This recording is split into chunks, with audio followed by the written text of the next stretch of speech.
Emotional spending, why you do it, what it's really about, and how to actually stop.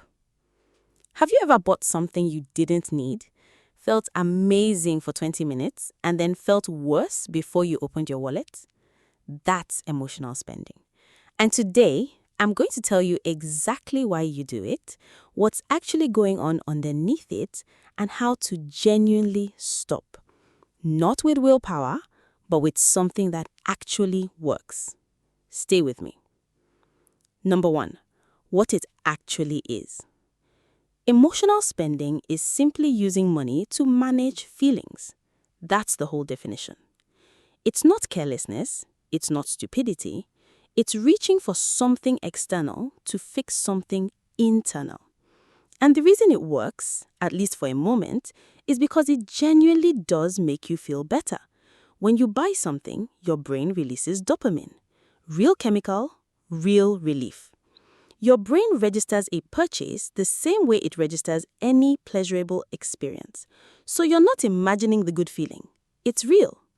The problem is it fades fast. And when it fades, the original feeling is still sitting there, sometimes heavier than before. Plus, now you have a financial consequence on top of it. And here's what emotional spending actually looks like, because it's rarely dramatic. It's not always luxury splurges. Sometimes it's 10 things from a cheap online store at midnight. Sometimes it's food delivery not because you're hungry, but because the day broke you and you deserve something. Sometimes it's small daily purchases that seem harmless individually, but quietly drain you over time.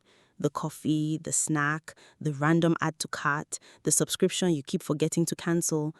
Emotional spending is usually quiet, habitual, and tied to specific triggers most people never stop to identify. Number two, where it comes from.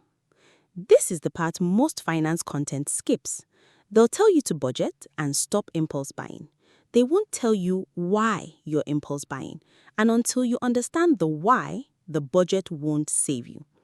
Emotional spending usually connects to one of these experiences. Childhood scarcity. If you grew up without enough, financially, emotionally, spending as an adult can feel like finally giving yourself what you were always denied. The child in you is driving, and that child doesn't understand interest rates. Stress and overwhelm. When life feels out of control, spending creates a momentary sense of control. You made a choice, you got something you wanted. In a world that feels uncertain, that tiny moment of agency feels powerful. This is why people spend more during hard seasons. Job stress, relationship problems, grief. Shopping becomes proof that something is going right. Loneliness and emptiness. This one is uncomfortable but real. Sometimes we spend to fill a space that has nothing to do with products. Connection, purpose, joy. When those things are missing, we reach for a substitute, and entire industries are built on selling you the feeling of those things, belonging, love, excitement, through things you can buy. The product is just the vessel. The feeling is what you're actually chasing. Social pressure. Spending to keep up, spending to belong, spending to signal you're okay even when you're not. One of the most normalized and most damaging forms of emotional spending there is. Number three, the real cost. Beyond the obvious financial cost, savings gone, debt accumulated, opportunities missed, emotional spending keeps you emotionally stuck. Every time you spend, instead of actually feeling something, you delay dealing with what's underneath. The stress, the loneliness, the scarcity wound. And then there's the shame spiral. You spend, you feel guilty, you feel worse, which triggers the original emotion again, which triggers more spending. Shame doesn't stop this behavior. It fuels it, which is why willpower alone never works. You cannot shame yourself out of a coping mechanism. You have to replace it with something real. Number four, how to actually stop. Here's what actually works. First, find your trigger. For 2 weeks, every time you feel the urge to spend, ask yourself one thing before you do anything. What am I feeling right now? Not what do I want to buy? What am I feeling?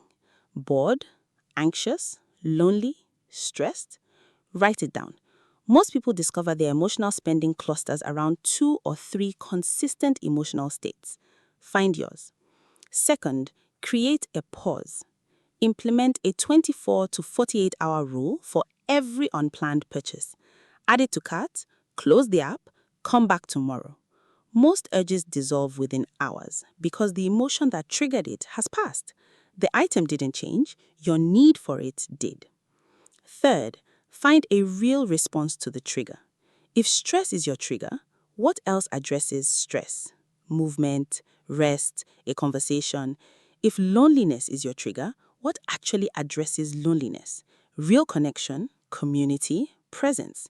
You're not trying to eliminate the emotion, you're trying to meet it with something that actually resolves it. Fourth, add friction to spending.